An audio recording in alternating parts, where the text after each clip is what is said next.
Let's talk about,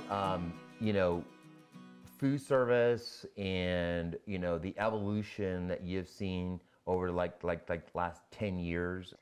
So I think the biggest changes I've seen when I was in the nursing home, the Pioneer Network was just kind of starting to take off, Right. where it was more to do with patient rights or resident rights compared Mm-hmm. to just shoving a tray at them or you're going to eat what we're putting in front of you. Right. So, I mean, I kind of came in right as that was taking off. Mm-hmm. And the one thing I did notice during those times was people weren't eating.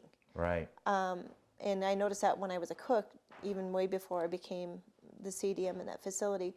So one of the first things we did is try to give them not necessarily a room service setup, but more of they could pre-order if you wanted a hamburger that day and it was within their diet range. As long as they let us know a little earlier, we were trying to accommodate that. So Right. we tried to give them some more variety and try to improve, what they were eating, because a Mm-hmm. lot of them just, well, I don't like this, and that was the only option they Right. had. When I came to the hospital here, one thing that we noticed was our press Ganey, which is what we use for our patient satisfaction, was very poor, Mm-hmm. and especially on the food service side. And there were Mm-hmm. several obstacles in the way. One was again, they had a rotation menu. They could pick from one or two options, and that was it. Mm-hmm. We were delivering the trays up in a cart, leaving it in the hallway, and expecting nursing to pass it. Mm-hmm. So we were getting knocked on quality of food, temperature of food, Mm-hmm. and then the courtesy of the person serving the tray, and we had no control over any of that. We did implement room service. It took us, I suppose, almost a year. We wrote all our own menus. Mm-hmm. My dietitian and myself worked on those for months and months before we Mm-hmm. got that put into place. And then we had to retrain our staff because most of my staff had been here 20 years. Right. And it was a big change from just setting up a tray line every meal time to waiting for that patient to call. Right. And so we put that into place, and we did start to see those numbers improve. The other thing we did is we started going to those rooms and taking those trays to the patients. Over the time, we brought in a contracting company to coach us through improving that even more.